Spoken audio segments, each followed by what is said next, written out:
Hello and welcome to Box, the football talk show brought to you by Sportology TV with myself, Ali Drew. The guest that is joining us next on the show is a pundit and a presenter who you will see on the United stands. We are delighted to be joined by Jay Daly. Jay, welcome to the show. How are you? I'm great, thanks, Ali. Hope you have a good day. Yeah, I'm having an all right day. The sun's shining, so what more can we ask for? Absolutely, especially this time of year, sun shining is pretty rare. So when it happens, we go with it. Exactly. So just want to start off, obviously I said that you're from the United stand, but just talk to me about how you sort of got into this industry and what else you do, because I know you do a few different things. Yeah, I suppose it's a case of being a jack of all trades and a master of none. I think some people might say that.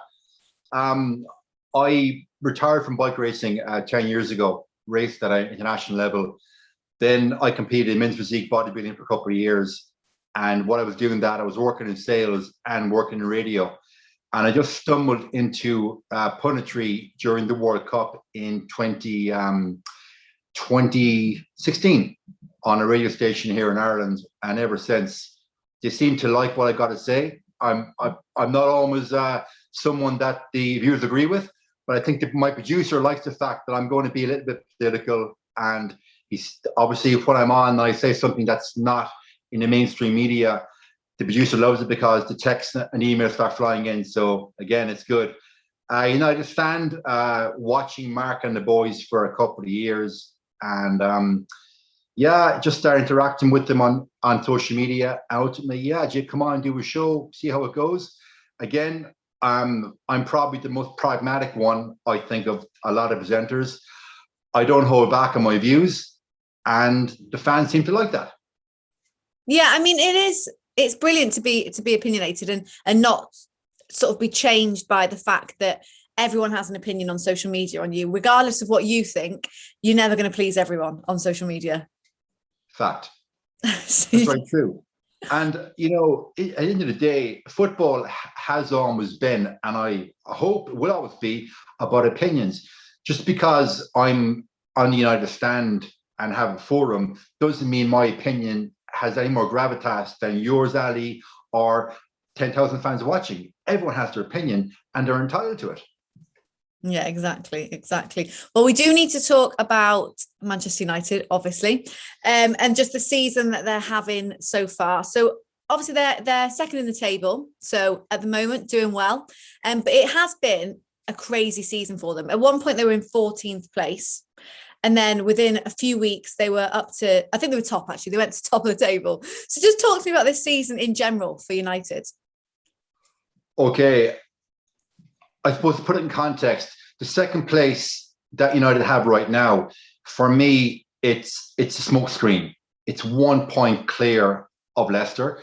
I don't believe United are playing well. They're not playing quote unquote the United way. That's been gone, I think, since Moyes took over in 2013. So 1 point clear Leicester, second place, but I believe it's a smokescreen. I believe now, as it stands, they will struggle to get top four. Yes, they will get top four, but I don't believe they will win the Europa League. They get by Granada, but I can't see them getting to the final and winning it. Solskjaer has lost 3 semi-finals, and for me, he doesn't inspire confidence. I feel when push comes to shove, he just doesn't have that cold, clinical ice in his veins with the players that Ferguson had, and Mourinho had as well, to be fair. So do you feel like Ole, because he's going to be renewing his contract with United, do you feel like it's going to happen, but also do you feel like if it does, that's not the right decision? Do you feel like someone better could come in? And if so, who do you think could come in?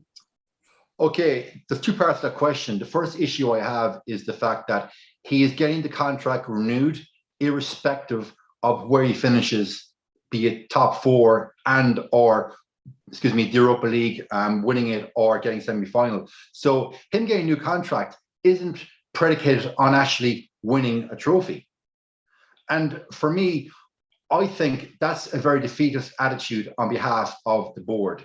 That, okay, Solskjaer doesn't fit you. The players love him. Let's call it a spade. I think the players do love him. But the fan base is divided because there's a lot of old school fans, such as myself, that believe he is there simply to act as a buffer between the fan base and the board. And that if Solskjaer's his brand of football that he's been playing, coupled with the 4 lost semi-finals, if that had been any other manager, I don't believe that manager will be getting a new contract. And I've issue with that. And as for the other half of the question, do you think that if he wasn't to renew, which it looks like he's going to, and he's still going to stay, but who would you say would be a better option for United right now? If I had a choice of a manager, I would go with Nagelsmann. And I know a lot of fans almost have this thing that they want a fresh, new toy. But I've been doing some research into Nagelsmann's style of football. I think the way Nagelsmann sets his team up, he would get much better from this group of players. I don't believe this group of players should be playing 6 at the back, which effectively Solskjaer is. I think this team is capable of a lot more. But Solskjaer, he's so risk adverse, and his man management with, for instance, Donny van de Beek, like, I think that is absolutely atrocious. Donny van de Beek grew up in the Ajax system, where, as you know, Ali, and everybody watching, those players learn to play in every single position on the pitch up to age of 12. So Donny van de Beek, his football intelligence, I believe, is far superior. And I'm not going to name other players around him. That would be just speculative of me. But the players that Solskjaer plays in that midfield, they can't hold a candle to the likes of Donny van de Beek. So I think Solskjaer's management of Donny van de Beek shows that how he's so risk averse, and he has to protect his centre-back partnership, which does not work. So I feel with the way he sets up in its 4-2-3-1, he's not getting the best out of the players that he has. I think a Julian Nagelsmann would get a much, much better results from that team.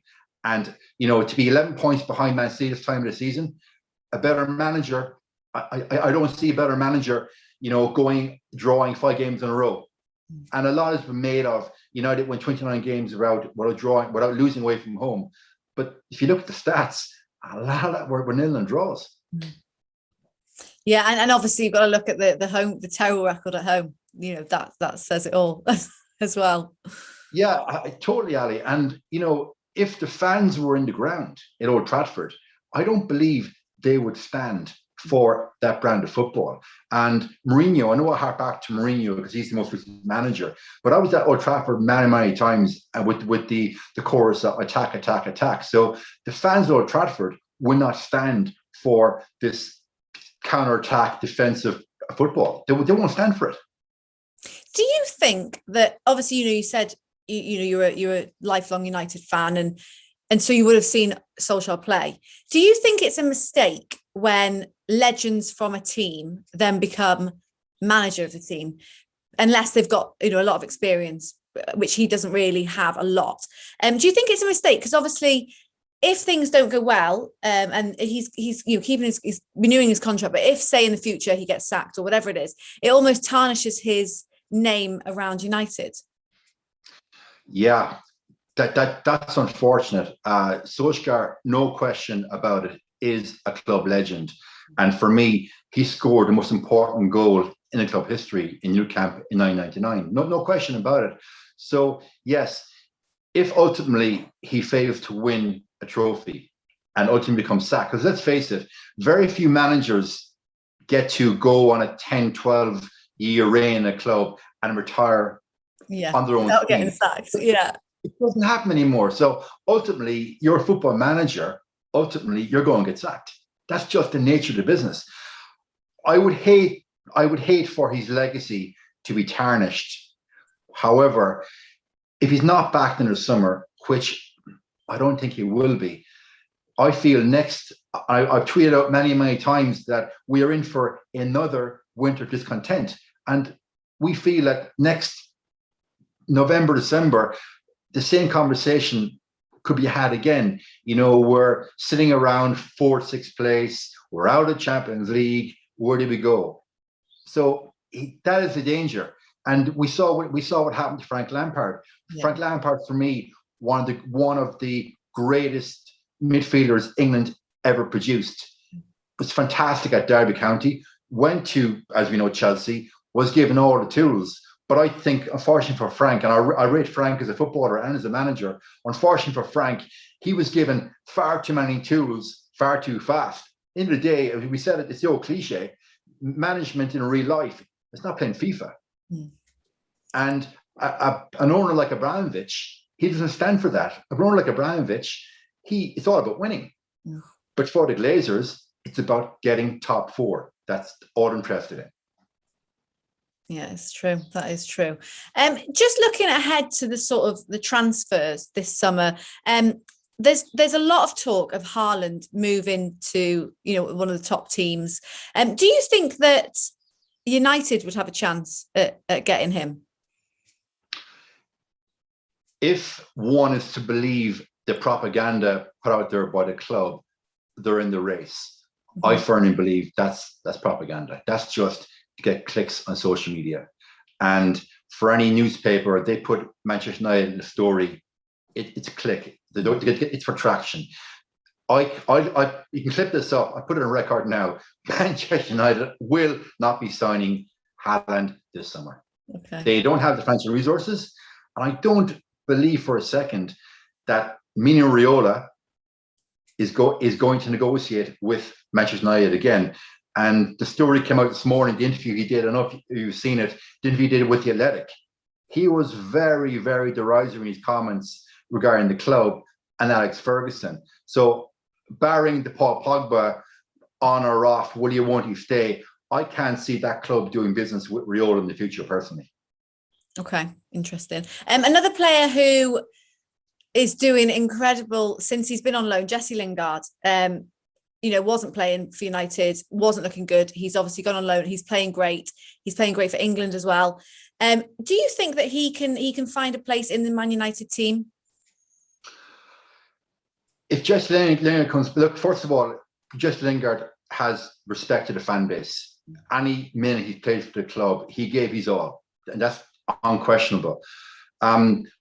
Before he went to West Ham, he was like the forgotten man in the club. He wasn't even in matchday squads. And if Donny van de Beek, who I believe is a better player than Jesse, he's not getting a look in, well, then how could Jesse Lingard come back, say, this summer and suddenly be understudy to Bruno Fernandes in the cam? I can't see it. I think for all parties concerned, Jesse Lingard, he's back in the squad, fantastic. He's looking amazing for West Ham. He can stay at West Ham and be a huge, huge asset to that club, and possibly playing Champions League football, definitely Europa League football.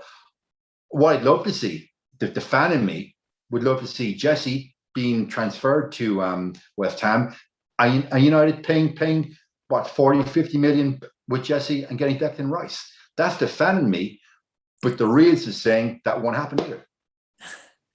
Well, just looking to the sort of England squad, it's a very, very young team, and obviously it's only the qualifiers at the moment. They've had some easy games, which they've performed well in. What do you make of the squad? Obviously, there's a lot of the United players are injured. You know, Rashford, Greenwood, they're all sort of injured at the moment. But talk to me about the hopes that you have for the England team. Okay, as an Irishman, yeah. Look, you can be neutral. You can say whatever you actually think. First of all, I don't subscribe to that. You know, look, I've been watching the Premiership all my life. Mm-hmm. If England are playing, I want to see them do well. I lived in Spain for many years. If Spain are playing, I want to see them do well. I think the last two games, I think we have to put aside the opposition. Without being disrespectful, wasn't exactly the greatest. The England under-21 team could probably have beaten San Marino. Mm. No question in the world, England are going to be a huge force in the European Championships.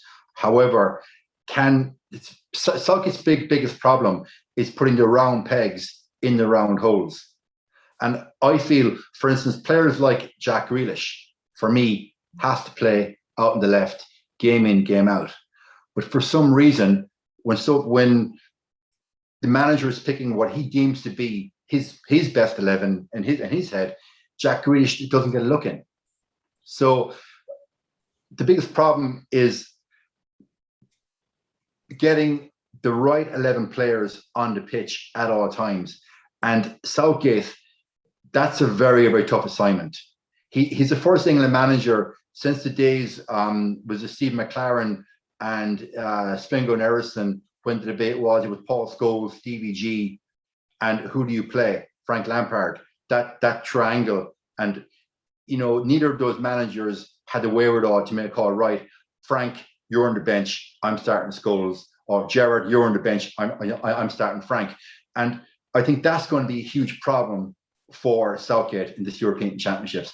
I hope he solves that problem, because it would be great to see that second golden generation that England has win a competition. It's very easy for us to say they deserve to win. No team deserves to win anything, but this is your second golden generation. I would love to see England win the European Championships. And you think that they've got it in them to win? They certainly have the players, they have the talent, but as I said, it's Southgate putting the right pegs in the right holes for the given game. And that is the burning question. I don't think he actually will.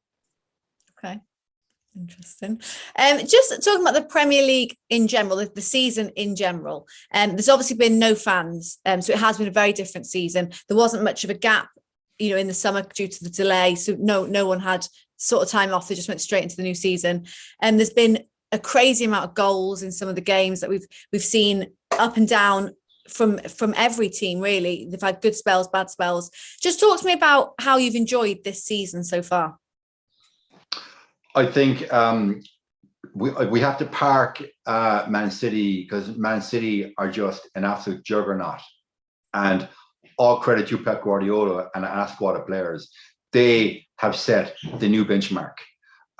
What shocked me the most, and I'm sure most fans, how Liverpool gave the worst title defense, I would argue, of all time. Mm-hmm. And so much has been made of the Van Dijk injury, the Jota injury, and the cracks started to appear also in their manager in press conferences.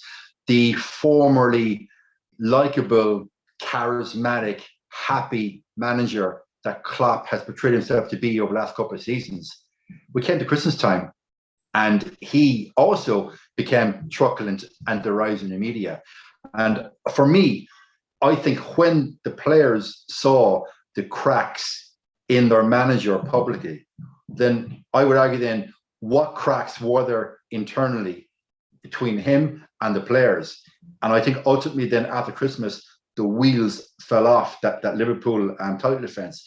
Like many fans, I was every loss they had, it was okay, it's a blip. Next week they get it back. And we kept looking for this bounce back from Liverpool that we never saw. So for me, and obviously the vast majority of fans, that's been the biggest shock. The biggest positive this season for me has been West Ham. Yeah. A team, and the Villa as well. Like West Ham, Villa, the West Ham last season in relegation dogfights. The worst thing Jack Grealish did, I'm a big fan of Jack Grealish. The worst thing he did last season was play his heart out and keep Villa up. Because had Villa been relegated 40 million, he's a Man United player. Yeah. But Villa, new goalkeeper, centre back, Watkins up front. Villa went out and literally bought a spine in that team. With Jack Grealish, unfortunately, he's been injured, but up to that point, Jack pulling the strings. So for me, the renaissance of Villa and West Ham, for me, has been the highlights of this season. Yeah, because you mentioned there that obviously a lot was made of Liverpool's injuries, but I think every team has actually really struggled with injuries. I think Leicester's actually had the most injuries, and they're in third in the table.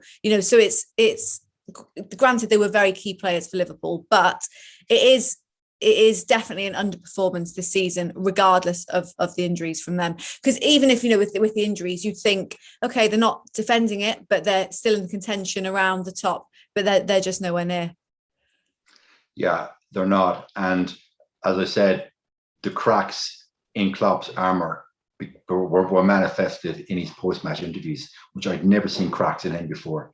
So the pressure really told. And the question is, that with Klopp, when the pressure was really, really on, and you're on that knife edge where it can go either way, Liverpool went one way, that was down. And as a whole, have you enjoyed the sort of unpredictability of this season? You know, that you there's been, 7-2 and 6-1 results. Have you enjoyed that? Or do you like it to be, okay, United will probably win this one. This is going to be a tough one, a little bit more predictability. Okay, from a perspective of United, it's like the quote from Forrest Gump, like a box of chocolates, you never know what you're going to get. And this season and last season, before lockdown, United were playing the way they are now. You never knew from one week to the next what performance you were going to get. And that was the Premiership as a whole. Obviously, up to, I think, the first 3 months, the goals tally was crazy. Like, statistically, I don't know the exact stats, but it was crazy. But I think now the Christmas, I think it began to reset. I think primarily because squads got tired. There was a lot of injuries to pretty much every team. And I think a lot of teams, Man City aside, started to be a little bit more pragmatic in their approach. And then we saw low scoring games, as in the 1-0 nil-nils. But yeah, it's been a fascinating season. The crowds not at stadiums has been a huge factor, especially for away matches. No longer is, for instance, like a Burnley playing at Anfield, and think, okay, we're coming here today. We might nick a nil. Now it's okay. We're in Anfield. Big deal. There's no fans. We can get at them, and they did. Yeah, it's like it's almost like neutral territory every game, isn't Absolutely. it? Yeah, 100%. It really is. So just for your sort of predictions on how this season is going to end, obviously you say, Man City have pretty much got the title. That's, they're providing, I don't even know if they could lose it, but providing something catastrophic doesn't go wrong for them and everyone below them wins. How do you see the top four? Leicester, for me, have a much better midfield and back four than United. I think they will get second. United, I think they're going to be in a dogfight for fourth place and our third with Chelsea. I think Chelsea on a Tuchel, they've become a very resolute team, so hard to beat. I think Chelsea will fight United all the way for third place. So third and fourth place is between United, West Ham, and Chelsea. My heart says Chelsea third, United fourth. Okay. I mean, quite a story for West Ham if they can get into the top four. It's quite a story, but then either Chelsea or United lose out, and my head is telling me that just won't happen. When push comes to shove, Tuchel and Solskjaer would just find enough and finish third or fourth. But West Ham next season, Europa League. If you offered Moyes, okay, you're going to play the season. You're going to go, Jesse Lingard. He's going to be your talisman from January on, and you're going to get Europa League football. Moyes would bit your hand off. Yeah, it's true. It's true. Just looking down the bottom of the table, Sheffield United are pretty much bottom. That is sort of decided. Who do you think is going to end up getting in that sort of the battle or going down? I think Newcastle obviously. Mm-hmm. I think they weren't looking like they were gonna. That was going to be the position they were in for most of the season. On a radio show in Ireland, I tipped Newcastle at the start of the season to go down. Did you? I tipped them to go down to start of the season. Okay. In hindsight, which is a great thing, I wish I put a bet on it, but I tipped them to go. And then Fulham, Brighton, like two of, I would argue, probably the best football sides to watch of the lower echelon. I wouldn't like to see either of those sides go down. Irrespective of being in a relegation dogfight, neither manager has changed the philosophy. They're still playing the same philosophy now in a dogfight as he did last August. And that's commendable on both those managers. And I think it's like, especially Scott Parker, like that Fulham side, that's not exactly a side that would have any so-called stars in it.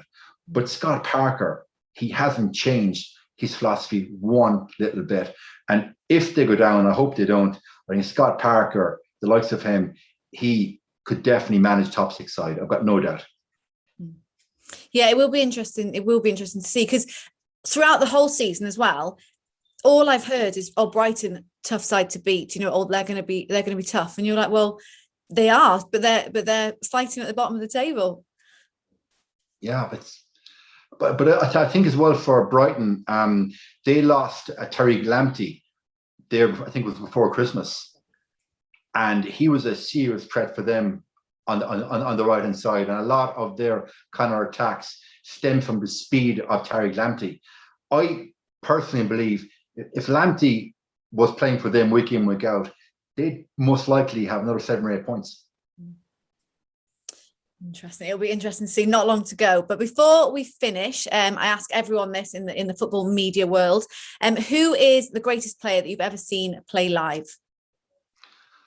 Okay, my Irish viewers are going to lose their minds when I don't say Roy Keane. It's actually David Beckham. Okay. During the noughties and 90s, I would go to a Stratford. I knew, okay, with Roy Keane, I knew what I was going to get. But for his flair, his positional sense, and a lot is made of him, Beckham, crossing the ball. Yeah, he was one of the best in the world, and his free kicks. But I think Beckham was never given the respect and credit due, I felt, for his positional sense. His link-up play over the course of the United career with Gary Neville, United have not had sense. Also, his work rate, that man for me, and again, it's awfully easy for people to say Roy Keane or Vieira or whatever work rate, but Beckham for me had a phenomenal work rate. And again, that was overrated. He is the best player I've ever seen in the flesh. Good choice. Good choice. What do you make of Roy Keane as doing his punditry and his in the studio and his views? I do love when there's something that happens in a game and you just think, can't wait for half time, and they speak to Roy Keane. I'll be perfectly honest. The only time I listen to pundits on Sky is when Roy is on. Otherwise, once the game is over, I turn off. I don't want to hear the pundits. Don't want to hear it. But Roy Keane, he is box office.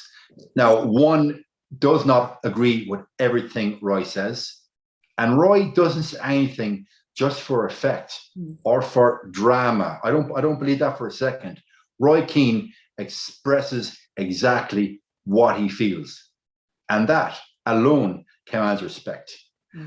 And the other pundits, they'll try and niggle at Roy and have a go, but Roy will stay stoic and steadfast.